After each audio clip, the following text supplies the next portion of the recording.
Bueno, muy bien. Hoy vamos a, este, a leer un sutta muy interesante, ¿sí? Del Samyutta Nikaya, el libro 35, el sutta 95. Em, es un sutta que está dentro del Samyutta Nikaya del libro de las seis bases de los sentidos, si no me equivoco. Eh, Denme un segundo, porque se nos arruinó una computadora, una de las compus, ¿sí?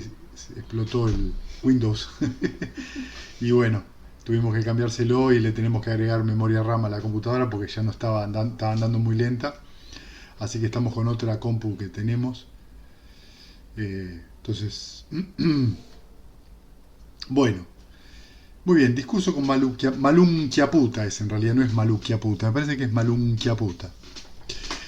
Bueno, en esta ocasión el venerable Malunquiaputa se acercó al bienaventurado, le rindió homenaje, se sentó a un lado y le dijo: Venerable señor, sería bueno que el bienaventurado me enseñara el Dhamma en breve, de tal manera que, habiéndolo escuchado, el Dhamma de la boca del bienaventurado, me fuese a morar en soledad, retirado, ardiente y resuelto. ¿Sí? Lo que está pidiéndole acá Malunquiaputa son instrucciones para su meditación. Malunquiaputa, ¿qué debería decir yo a un monje joven, cuando un monje como tú, mayor, anciano, cargado de años y avanzado en la vida, que alcanza su último estadio, me pide una exhortación en breve?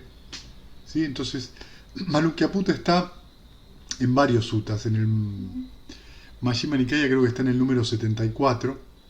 ¿Sí? En este caso, eh, de alguna manera, a ver, espérenme que quiero corroborar. Sí, no estoy muy seguro. Creo que en el comentario lo que dice es que Malunquiaputa acá no está solo. Sí, hay algunos monjes jóvenes y medio que el Buda le dice esto que parece medio una amonestación o medio una llamada de atención. No es tanto para él, sino para los jóvenes que está alrededor, ¿no?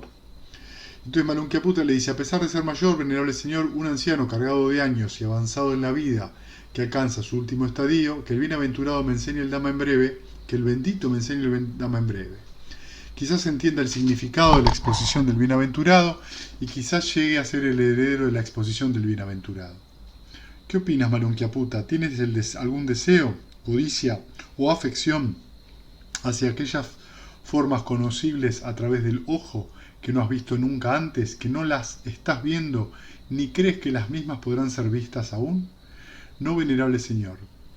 ¿Tienes algún deseo, codicia o afección hacia aquellos sonidos, olores, sabores, objetos táctiles, fenómenos mentales, que no has visto nunca, que no los estás viendo, ni crees que los mismos podrían ser vistos? No, venerable señor. Bueno, qué pregunta tan rara, ¿no?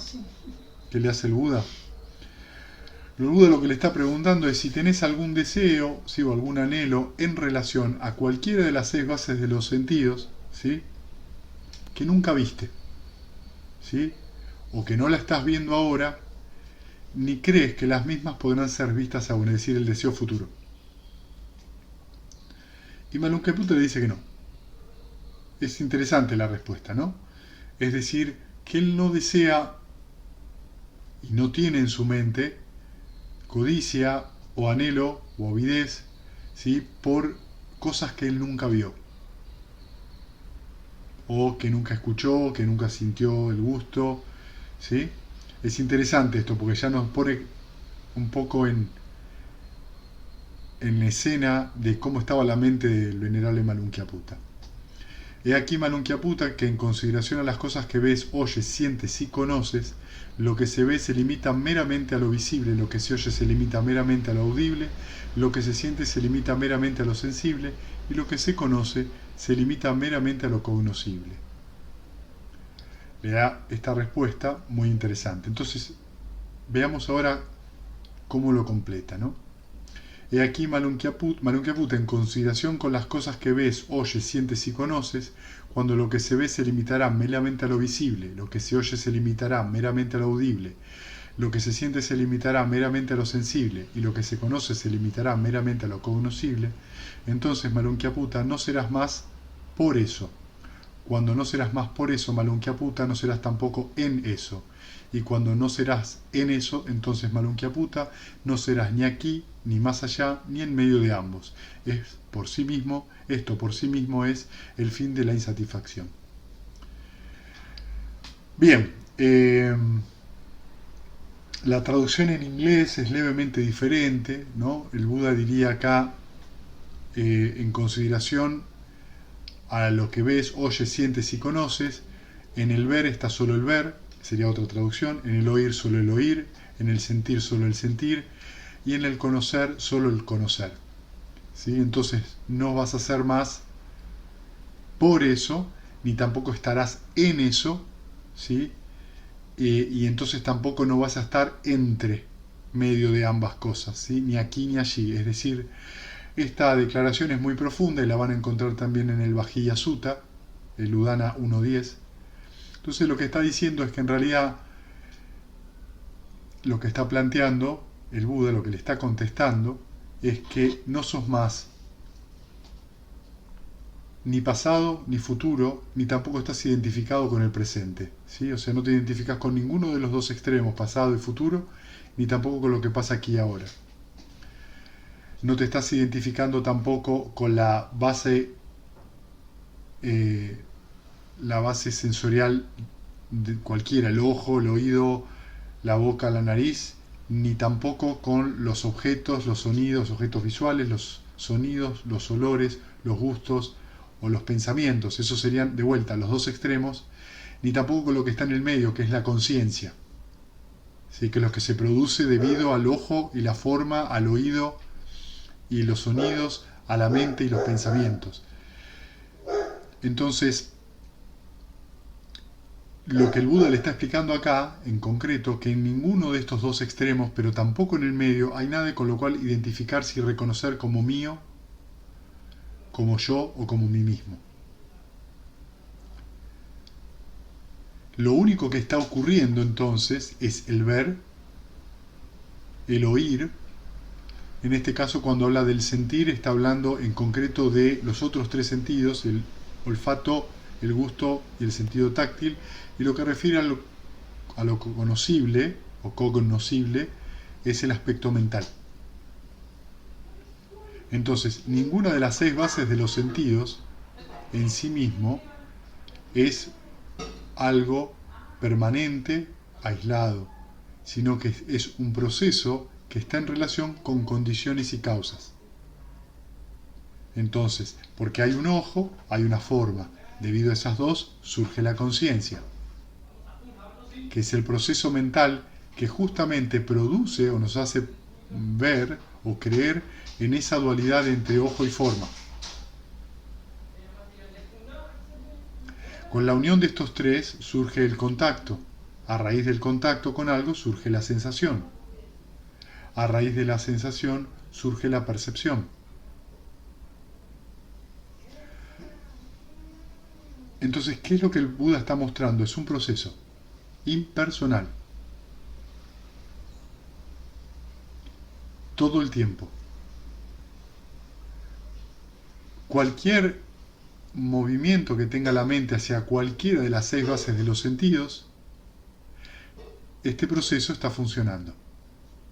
A este proceso impersonal lo llamamos origen dependiente.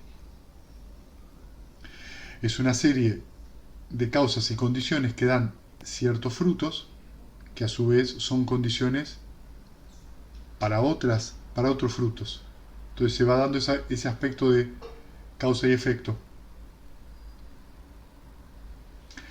En ningún lugar de esta cadena de eventos yo me puedo colocar y decir, este soy yo, o esto es mío. Entonces,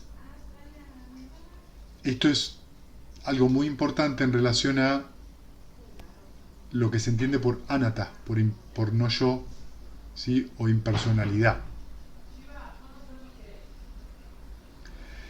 También esto es muy importante porque dentro del origen dependiente, además de encontrarse profundamente incrustado este sentido de anatta, también está la impermanencia. Cada uno de los links son condicionados y cambiantes.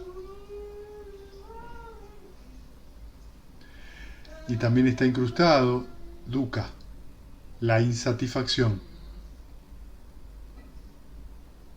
la inestabilidad. Cada vez entonces que nosotros buscamos afincarnos o aferrarnos a cualquier acción o experiencia que tengamos en cualquiera de los 6 bases de los sentidos y tomarla como personal, como permanente y como satisfactoria, vamos a darnos cuenta que en algún momento esa presunción de que sea personal, permanente y satisfactoria entra en conflicto con la realidad. Debido a que entra en conflicto es donde surge dukkha naturalmente, hay insatisfacción porque la realidad es siempre cambiante y está sujeta a ciertas condiciones.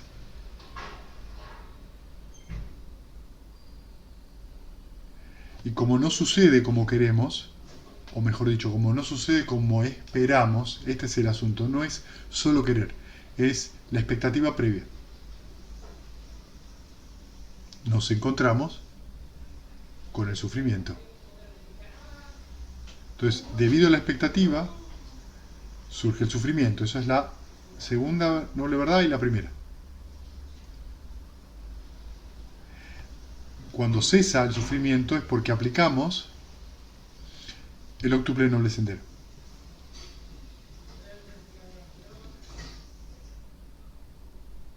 Si nosotros vamos un poquito más profundo en esta respuesta, nos vamos a encontrar con algo muy interesante porque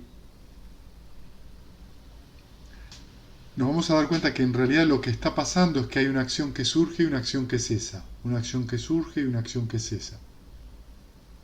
Eso es lo que uno hace en la meditación. Observo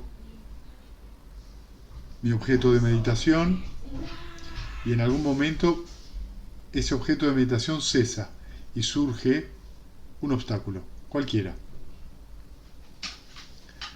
Aplico las 6 R's, le quito atención y ese objeto, esa distracción, cesa también. Llevo la mente de vuelta al amor benevolente, o sea, llevo mi intención, mi atención, vuelvo a dar las condiciones y vuelve a emerger el objeto de meditación. ¿Con qué nos encontramos? Cesación del objeto de meditación, surgimiento del obstáculo, cesación del obstáculo, surgimiento del objeto de meditación. ¿Qué estamos observando entonces en la meditación? Surge, cesa. Surge, cesa. ¿Qué pregunta práctica nos podemos hacer?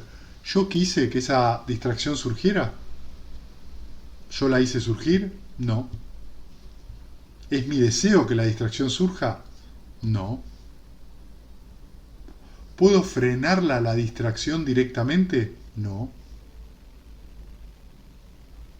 Entonces ahí nos está dando ya algunas pistas de que yo quiera o no quiera, no parece ser el camino para la cesación del sufrimiento. Más bien, es al revés. Me tendría que dejar de importar si yo quiero o no quiero.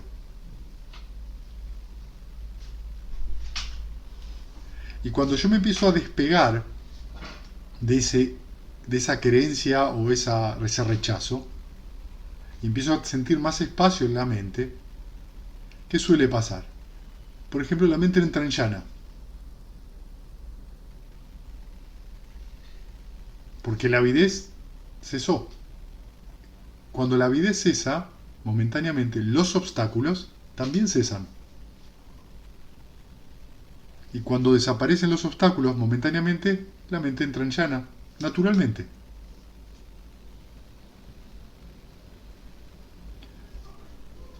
A medida que cesa, por ejemplo, la verbalización mental pasó al segundo yana, cesa la alegría pasó al tercer yana, cesa sukha como condición dominante y pasó al cuarto yana. ¿Sí? Vamos teniendo que las condiciones van haciendo que uno pase de yana, pero fundamentalmente lo que nos muestra ese camino de los yanas es que vamos accediendo cada vez más a la ecuanimidad o a la imperturbabilidad. ¿Qué quiere decir ecuanimidad e imperturbabilidad? Que dejo de estar atrapado en el querer y el no querer.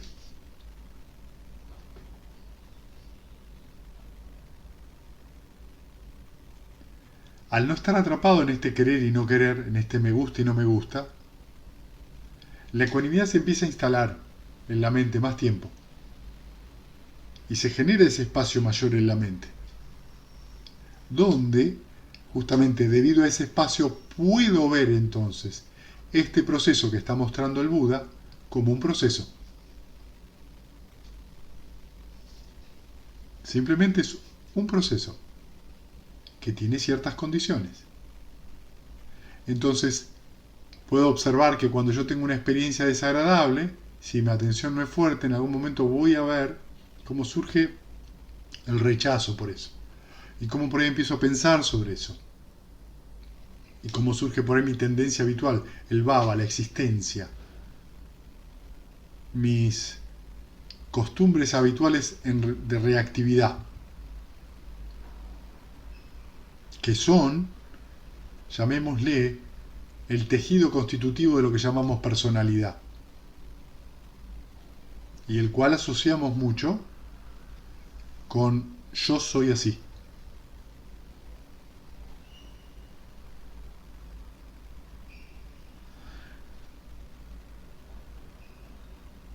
También podemos ver ese proceso en otras personas. Eso también es muy interesante.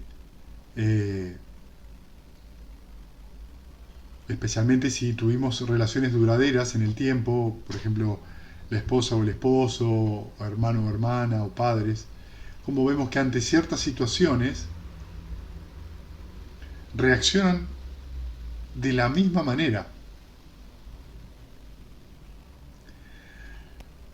Y es tan fuerte esa cadena de reacción que la persona dice, yo soy así, yo soy miedosa. Es tan fuerte porque ese encadenamiento no se vive con un encadenamiento, se vive como si fuera vías de tren de acero, no se doblan. Y es como que el tren pasa por arriba y se lleva todo por delante. O sea que también empezamos a ver esa forma de condicionamiento en la mente de la gente que nos rodea. Y es un ejercicio interesante ver cómo, por ejemplo, ante una enfermedad, la persona rechaza la enfermedad, por supuesto porque es una situación desagradable, empieza a llenarse de pensamientos de muerte, de depresión, de no querer vivir, y a partir de ahí surge el miedo, surge la inacción, surge no quiero hacer nada, no quiero moverme de ninguna manera, y vemos cómo eso surge cada vez que hay puede ser un resfrío, puede ser un golpe, una caída o lo que fuera. En el último retiro, una de los estudiantes entró en la corriente y me hizo una devolución muy clara de la experiencia. Me dijo, mira, lo que siento ahora es que yo tenía un bollo acá atrás, como si tuviera una mochila sobre los hombros, que cada vez que me abría los ojos la tenía. Y era una carga, y lo sentía como una carga. Y eso no lo tengo más. No siento eso, ahora es como que veo de otra forma. Es muy interesante porque la sensación, justamente, es la sensación de que uno deja de sentir, deja de experimentar una sensación de cosa compacta. Yo soy así. Esto es mío. Y empieza a ver la realidad de una manera más fluida. Más fluida, ¿qué veo? Y bueno, sí, veo que surge algo por una condición y veo que eso también desaparece cuando la condición desaparece. Y me acostumbro a observar así. Por eso ¿Entienden por qué el Buda sugiere meditar como entrenamiento? El entrenamiento, porque en la meditación vos entrenás tu mente para observar surgir y cesar, tomártelo con sentido del humor, no te enojes por eso, entendé que esa es la condición, y es cansarse, en el buen sentido, de que uno sobre reacciona a ese surgir y cesar. Por eso uno se enoja, por eso uno se pone obsesivo, por eso uno se pone ávido, por eso uno tiene ansiedad, porque sobre reacciona a la experiencia, a Vedana, la sensación presente. Como sobre reaccionamos, viene toda esta cadena, que es muy veloz. Volviendo entonces a lo que dice el Buda, lo que dice el Buda es una cosa que después ha tomado mucho también toda la corriente mahayana, ¿sí? Que habla justamente en ese sentido del vacío, pero no es el vacío, el suñata, no es el vacío absoluto, el vacío de yo. Está hablando de que meramente esto es simplemente hay una acción, depende en qué puerta del sentido, y eso es todo lo que ocurre. Entonces yo puedo pensar, pero solamente está ocurriendo el pensamiento, no hay pensador. Puedo sentir, sí, pero detrás no hay una persona que sienta. Es la sensación la que produce la experiencia. Son los agregados lo que nos dan esa sensación de persona, pero son procesos que se van intercalando.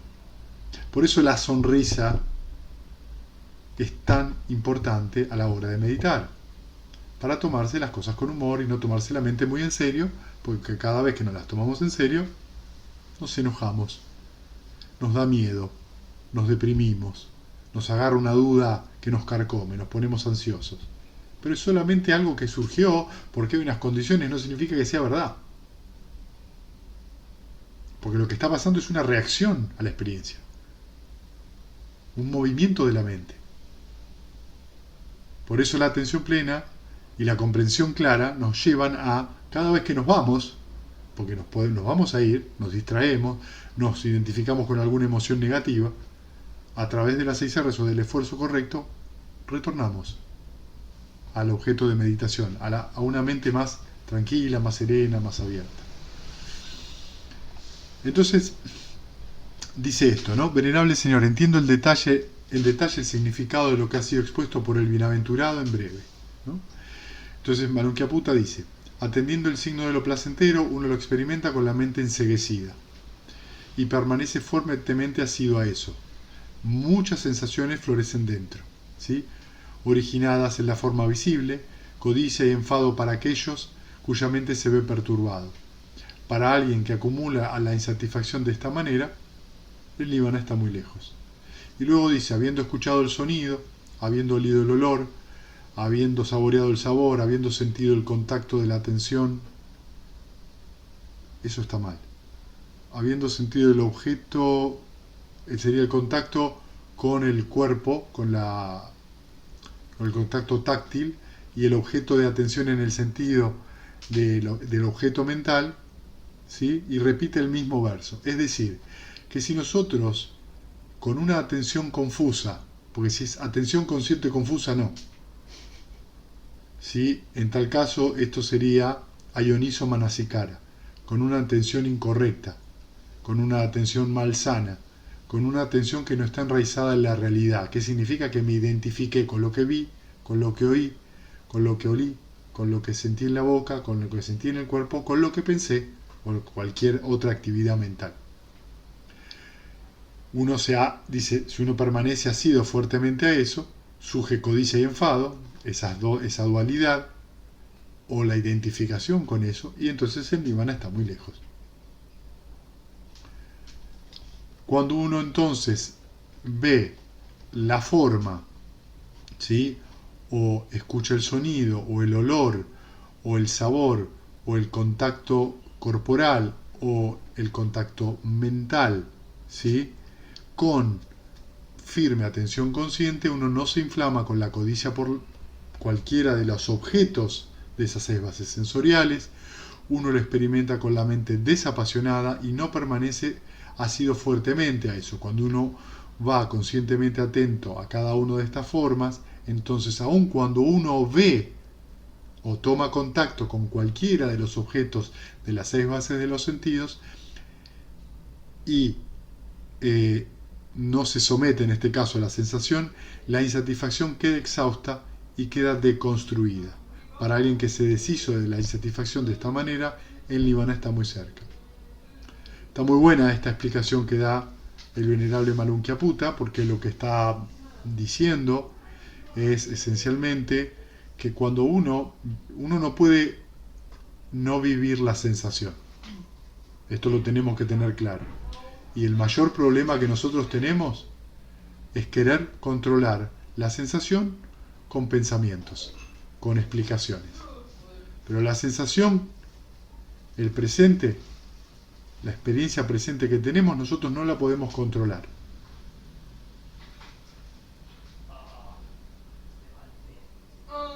Tenemos que aceptarla como es.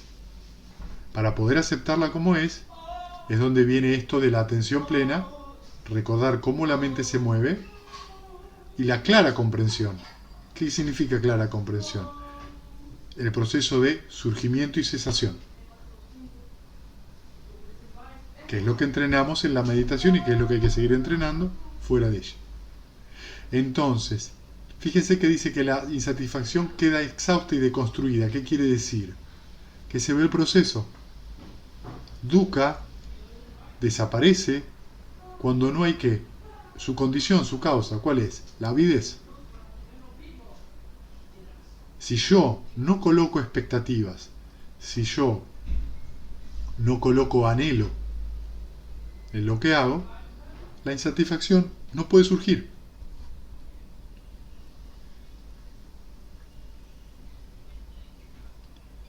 Por supuesto que esto es más fácil decirlo que hacerlo. Pero, inclusive, fuera de la meditación, nosotros hemos tenido algunas experiencias así en la vida, de las cuales podríamos aprender. Por ejemplo, ¿no les ha pasado nunca que se fueron de vacaciones a un lugar sin conocer mucho? Por ahí alguna persona les habló del lugar, les dijo, pero ustedes en realidad, más allá de lo que le dice la persona, no saben. Y se encontraron con un lugar que realmente los asombró, o que los deslumbró, que les hizo, que realmente pasaron un buen momento ahí. O inclusive ir con expectativas muy bajas, que se le suele decir, esto es con la avidez muy baja, y encontrarse que lo que uno vivió fue realmente maravilloso. Lo que nosotros observamos ahí, en realidad, es que, o no observamos, es que ir con la expectativa baja, y uno tiene que verdaderamente estar muy atento, porque una cosa es decir estoy con la expectativa baja y otra cosa es realmente que eso sea así, nos permite en cierta manera que lo que pase, que lo que suceda nos sorprenda. ¿Por qué nos sorprendemos? Porque no está dentro de nuestro patrón habitual, de nuestra tendencia habitual. Entonces nos sorprende. Pero en realidad no es sorpresivo, es porque las condiciones se dan para eso.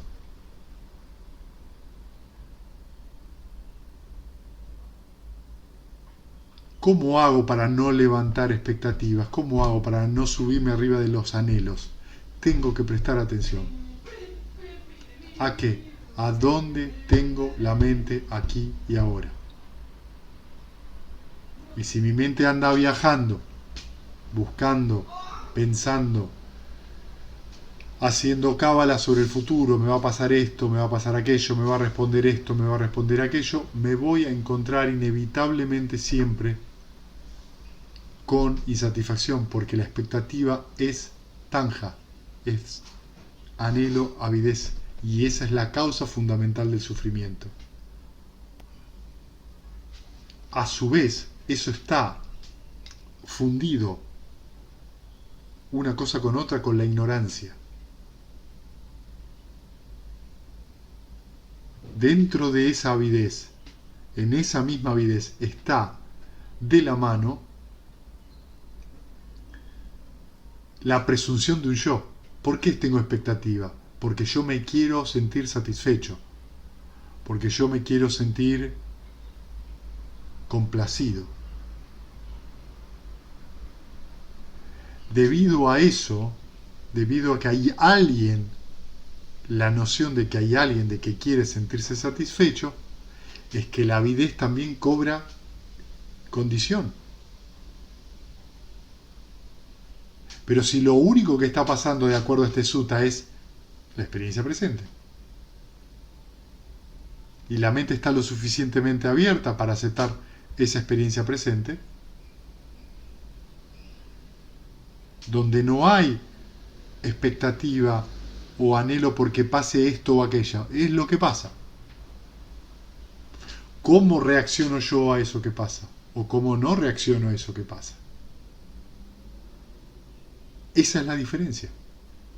Entonces, no trato de controlar el exterior, el mundo exterior, ni tampoco trato de controlar lo que me pasa a la mente. Lo que hago es decidir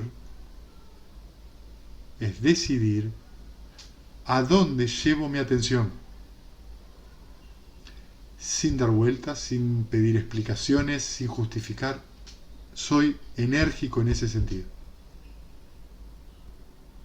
Entonces le voy restando condiciones y es lo que dice, voy deconstruyendo el dukkha, voy deconstruyendo la ignorancia, se va deshaciendo la avidez. Entonces el Buda le dice, bien, muy bien Malunkyaputta, es muy bueno que entiendas en detalle el significado de lo que ha sido expuesto por mí en breve, ¿no? Y el Buda lo repite todo. Es de esta manera, Malunkyaputta, que debe entenderse en detalle el significado de lo que ha sido expuesto por mí en breve. Entonces el venerable Malunkyaputta, habiéndose deleitado y regocijado en las palabras del bienaventurado, se levantó de su asiento, rindió homenaje al bienaventurado y, manteniéndolo siempre a su mano derecha, salió de ahí.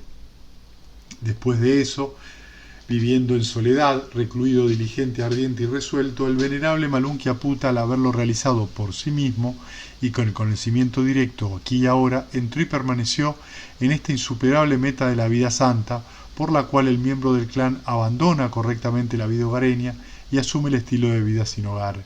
Y comprendió esto directamente. Destruido está el nacimiento, la vida santa ha sido vivida, se hizo lo que había que hacer, lo que había por hacer, y aquí no hay futuros estados de existencia. Y el venerable Malunkyaputta llegó a ser uno de los arahants. Bueno, es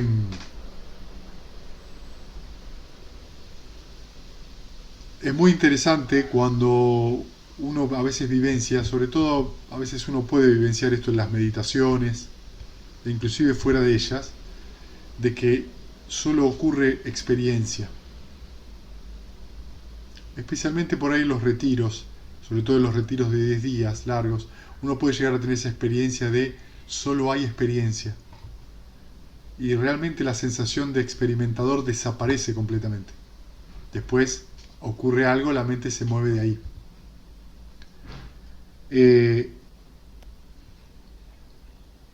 Esa sensación, esa experiencia es muy liberadora. Por favor, acá quiero ser muy claro, no se trata de una disociación, ningún tipo de enfermedad mental, sino una sensación verdadera de libertad y a su vez de una conexión o contacto con la realidad muy distinto. La mente está muy limpia, muy pura, porque todo se presenta como tiene que presentarse de alguna manera y uno no lucha con eso. Y la sensación de no luchar con eso, de no luchar con esa experiencia que se presenta, de no ir detrás de las experiencias, de no ir a buscarlas, se transforma en algo verdaderamente muy liberador. La mente está muy ecuánime, muy imperturbable y eso da una especial clase de felicidad.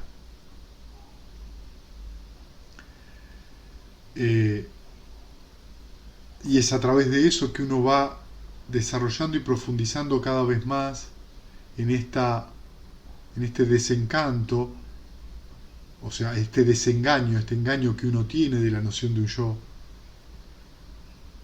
y en el desapasionamiento, en esta sobrereactividad que uno tiene frente a todo lo que sucede.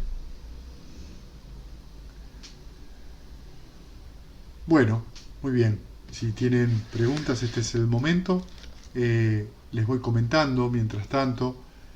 En, en la semana que viene, el sábado que viene, tenemos la charla del Dama mensual, donde vamos a hablar del cuarto link del origen dependiente, de atrás para adelante, que nos toca el apego. ¿Sí? Si digo bien, sí creo que es el apego.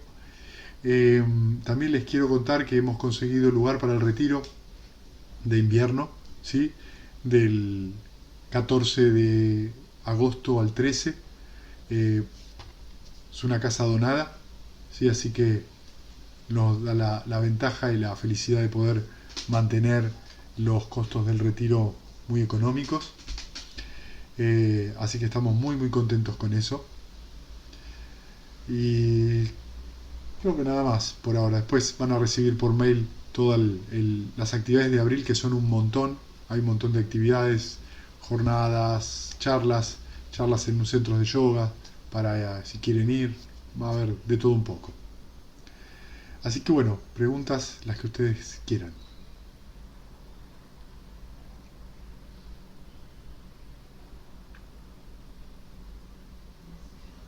¿Me escuchaste? Sí, Pregunta. Mi sensación es que esa ligereza que se logra durante un retiro, esa sensación de no hay nadie ahí, lo que hace que se pierda son las tendencias habituales. son las. Tendencias habituales. ¿Se escucha mal? Se va y viene, pero hasta ahora te escucho. Si no, cambio de auriculares. Como, No, ¿sigo? dale, seguí, seguí. Em, las tendencias habituales son las que como yo siento que me arrastran, digamos, a No, este ciclo de sufrimiento. para, tenés que cambiar, sí, porque. Voy, perdón.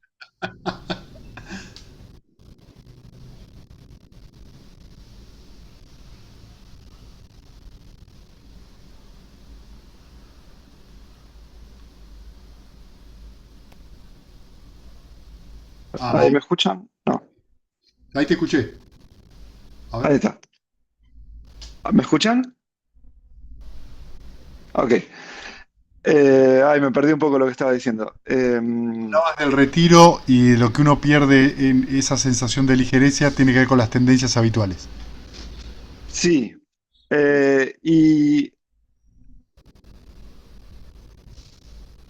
Y el tema es que yo, no sé si todos o yo, tendemos a eh, luchar con la tendencia habitual. Como que es, cuando uno reconoce una tendencia habitual, como que lo que tiende a hacer es a resistirla, en lugar de reconocerla y dejarla ir. Pero las tendencias habituales pueden ser negativas, destructivas, o sea, en un sentido sutil, digo, no es necesario que sea un exceso muy grande, pero puede ser un poco de pereza, un exceso con la comida, una discusión innecesaria o alguna cosa que tendemos a hacer y que nos va arrastrando a volver. Entonces, a volver al ciclo de sufrimiento, digamos. Eh, es medio confuso esa batalla contra algo que nos hace mal, que no debería ser batalla, que debería ser un soltar. ¿Me explico?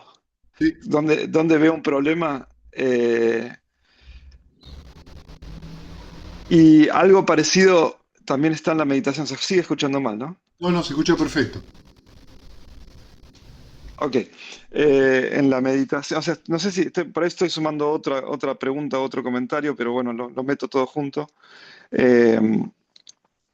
Eh, hay un punto en la meditación en la que también yo siento que hay algo que pasa con el soltar, de eh, como que un obstáculo puede ser muy sutil en la meditación, ¿no?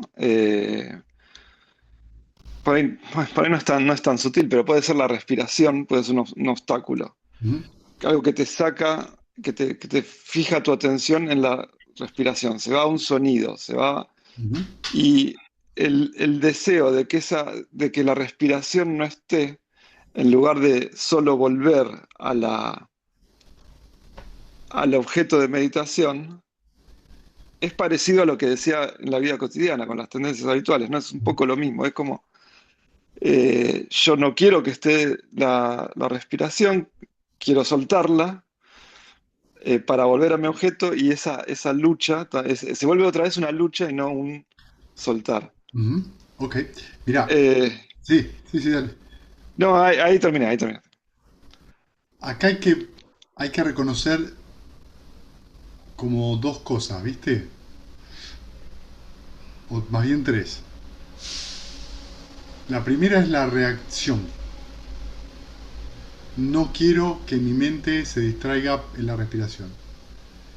No quiero que eh, mi esposa me hable así. No quiero que no quiero vivir la situación de que se me enferme un pariente o que me hayan chocado el auto. Todo eso es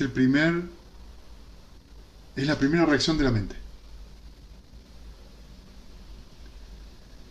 ¿sí? Y si uno está muy atento, ahí Sí. puede soltarla y va a encontrar un alivio inmediato. Lo que pasa es que inmediatamente después surge algún tipo de intelectualización, de asociación a ese no quiero, que suele ser también casi es inmediato, ¿viste? No quiero, uy, porque ahora tengo que ir a hacer la denuncia al seguro, porque ahora tengo que ir a cuidar a mi madre. Enseguida surge inmediatamente frente, vas a dar cuenta que y eso son los dos links, avidez y apego. Y después, no tan fácil de observar, es el link que vos estás mencionando, Baba. Ese no es tan fácil de observar. ¿Por qué? Baba, la traducción es existencia. Y ahí es como que nosotros no nos damos cuenta. A veces actuamos, y, perdón, cuando digo actuamos, esto pasa, Baba pasa en la mente, ¿entendés? Baba es un momento en la mente, todavía no hay acción. Pero el gatillo no me gusta porque, y ese proceso inmediato después mental, esa es la tendencia habitual, esa es la existencia, que va a dar lugar a la acción. En líneas generales, de lo que somos conscientes es de la intelectualización que hacemos. Por ahí nos damos cuenta del no quiero, pero Baba es muy tramposa, porque Baba es, como vos lo decís, tendencia habitual, pero es cómo existimos, cómo somos. Somos en el sentir de cómo es nuestra personalidad.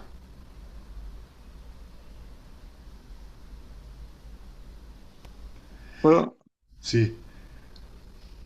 eso es lo que vos antes decías, como que era de hierro, no me acuerdo bien de qué estabas hablando, pero eso yo es lo que yo siento que es el hierro, la cosa que no cambia, es No cambia. dura. ¿Qué significa que no cambia? Ahí hay que reconocer dos cosas.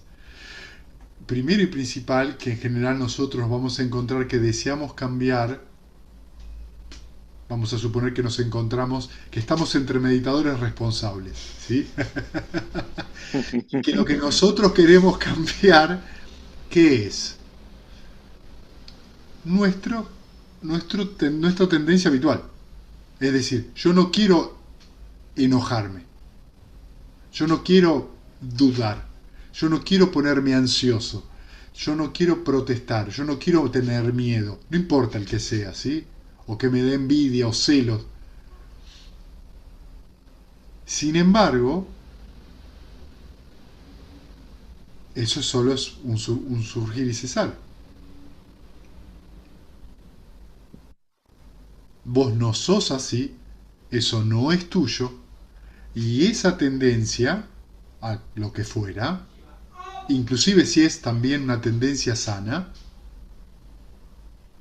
¿sí? Ser generoso, ser amoroso, ser atento, ser paciente, que pueden ser tendencias también, tienen condiciones. Cuando las condiciones cambian, esa tendencia cambia. Entonces, por ahí la pregunta que uno tiene que hacerse es, ¿vale la pena ser tan duro con uno mismo?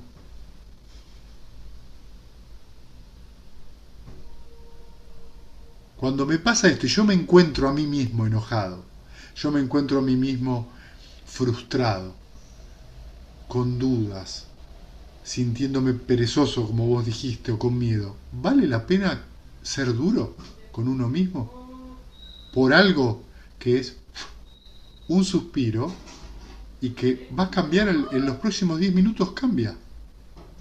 Vale la pena pegarse cuando uno se pega.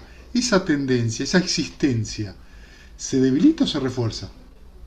En otras palabras, ¿para qué arco estoy pateando? ¿Para el arco del Nirvana o para el arco del Samsara? Y esto está muy ligado a una muy destructiva autoexigencia que tenemos muchos de nosotros. Entonces yo estoy así, cometí un acto, tengo en la mente un estado negativo, y me empiezo a dar rebencazos en la cabeza porque yo debería estar sintiendo esto, yo debería estar sintiendo lo otro, yo debería, no debería, me debería estar pasando todo. Y la verdad es que esa dureza no tiene sentido porque ya está, ya surgió. ¿Por qué me peleo con lo que ya surgió? Tengo que dejarlo. Y ahí es donde puede auxiliarnos el perdón, Claro, como actitud es interna. así, ser amoroso y Sí. benevolente con uno mismo, ¿viste? Y sí, bueno, ¿cuántas veces pisaste el charco? 100. Y bueno, 101. Pero no como una manera de justificar, No, como una manera de sino como aflojar. una manera de aflojar. Está bien, no está bueno esto que yo estoy sintiendo, no está bueno que esté viviendo, tengo que soltar, hacer las 6 R's y volver a meta un rato, volver a ablandarme, otra vez, ponerme en leche, pan en leche, mojado en leche. Remojarme. Sí, Sí. como dice el Sutta, ¿no? Como una bola de jabón que está siendo Ah, untada. no lo conozco. El Sutta que describe el primer yana es como una persona que hace jabón que tiene la bola y la unta con agua hasta que logra una masa uniforme. Ablanda la mente. Mm. ¿Entendés? Y esto es lo mismo, es ablandar la mente. Meta o la compasión te ablandan la mente. No hay que ser tan duro con uno mismo cuando uno se encuentra con la existencia, con esa tendencia a la existencia que es siempre la misma, o que es aparentemente siempre la misma. Pero es algo que surge y que cesa. Entonces, sacar el pie del acelerador, mirarse con ojos más compasivos, abrir la mente y decir, ok, esto puede pasar en mi mente. ¿Por qué? Y están las condiciones. ¿Soy un arahant? No. Entonces hay condiciones de ciertos obstáculos que van a estar y está bien. Y ese reconocimiento y esa aceptación genuina del corazón, hace que el obstáculo, que esa tendencia, se desinfle un montón, porque ya no hay avidez porque, ay, ¿por qué a mí? Yo siempre lo mismo, ay, yo nunca, yo siempre, viste, si yo nunca, yo siempre. Y enseguida surge eso. Y no ayuda. Bueno, está bien. Hay que estar ahora más atento cuando eso surge, atento y sí, y bueno, y vas a ver que con esa actitud no tiene menos chances el obstáculo o esa tendencia habitual a surgir. Ahí es donde viene la sonrisa y el humor, ¿entendés? Le- En la meditación lo he visto, lo del tema de la sonrisa. O sea, reírse por adentro a veces te Tal saca, cual. desaparecen. O sea, y ¿Sí? risas forzadas. O sea, risas como, bueno, me voy a reír Se va. se va. Totalmente. Pero totalmente. La sonrisa es una. El humor es una El gran humor es una gran herramienta. Una herramienta. gran herramienta. Digo, para mí es mágico, mira, para mí es mágico ver al Buda sonreír en la escultura. ¿Por qué este hombre está sonriendo? ¿Por qué este hombre está sonriendo en loto? El loto. ¿Entendés? Y está No sonriendo estaba en un el silloncito. loto. ¿Entendés? No, está sonriendo el loto. ¿Por qué sonreís el loto? ¿Entendés? ¿Cómo se te ocurre? Duele. A mí, Claro, claro, a no mí, duele. a mí siempre, bueno, voy a quedar mal con la comunidad cristiana, pero una de La las cosas, cruz. claro, ¿por qué no Cristo resucitado? ¿Por qué no Cristo resucitado? ¿Por qué no eso? ¿Por qué termina en la cruz? ¿Por qué la historia termina tan fuerte y no cuando resucita? ¿Por qué el misterio del Gólgota, que es realmente lo misterioso, no que lo crucifiquen, sino que el tipo, bueno, después podemos entrar en debates, no importa, pero ese misterio y que el hombre salga de su tumba, eso es. ¿Por qué no esa imagen justamente de trascendencia? No. Entonces para mí cuando lo veo al Buda sentado, el loto, sonriendo, digo, epa, me pasa algo. No estoy criticando, por favor, a la tradición cristiana, cada uno tiene su forma y la visión de la cruz yo sé que es muy profunda en significados y cosas, no es mi intención debatir sobre eso, pero la sonrisa es maravillosa, porque a mí me pasa con algunos meditadores, ¿y por qué voy a sonreír? Bueno, ¿por qué vas a estar de mal humor? A ver, explícame. ¿Por qué el mal humor es real y la sonrisa no? ¿Por qué? Y porque en mi mente está pasando eso, no, vos te estás identificando con eso. Y eso, a eso vos lo llamás realidad. Yo lo llamo locura. Pero si sonreís, ¿qué pasa? Y es un esfuerzo. Ah, y ahí empieza. Sí, tenés que hacer un recto esfuerzo, un verdadero milagro tenés que hacer para abandonar tu tendencia malsana y llevar la mente al otro lugar. Sí, por eso se llama recto esfuerzo. Entonces, sí, el humor, la compasión, el amor benevolente hacia uno y la atención hacen que se ablanden eso. Fíjate, ¿viste el segundo peldaño del recto del octuple sendero? Que es la recta intención. Sí, recta Eh, intención. claro, la recta intención está compuesta de tres cosas. Renunciación, amor benevolente o no malevolencia, y no crueldad o compasión. Y eso está dentro de la canasta de la sabiduría. O sea, que yo, cuando me encuentro con una tendencia habitual o un apego o algo que rechazo, tengo que tener recta intención, que es recluirme, no puedo seguir por ahí, tengo que ser amoroso y compasivo y con esa intención llevar mi mente de vuelta a meta. O sea, fíjate, ¿no? Hasta el Buda tiene estas cosas. ¿Cómo aplicar las 6 R's? Sabiamente. Sé responsable de lo que te pasó, no te preocupes. Sé amoroso, sé compasivo, volvé. Sí, te va a pasar muchas veces. ¿Por qué? Y porque nosotros rompemos los preceptos hace millones y millones de vidas. Y entonces, por eso surgen las distracciones. Entonces, si somos compasivos y no sobrereaccionamos, eso tiene menos chance de surgir en el futuro. Porque no hay condiciones. Porque el enojo, la frustración, la duda, la crítica destructiva, y bueno, eso da condición, de vuelta, más condición, más obstáculos, caemos en lo mismo. Mm. Sí, gracias, Fede, sí. Gracias, Maru, también. Ahí está. Bien, ¿alguna pregunta más?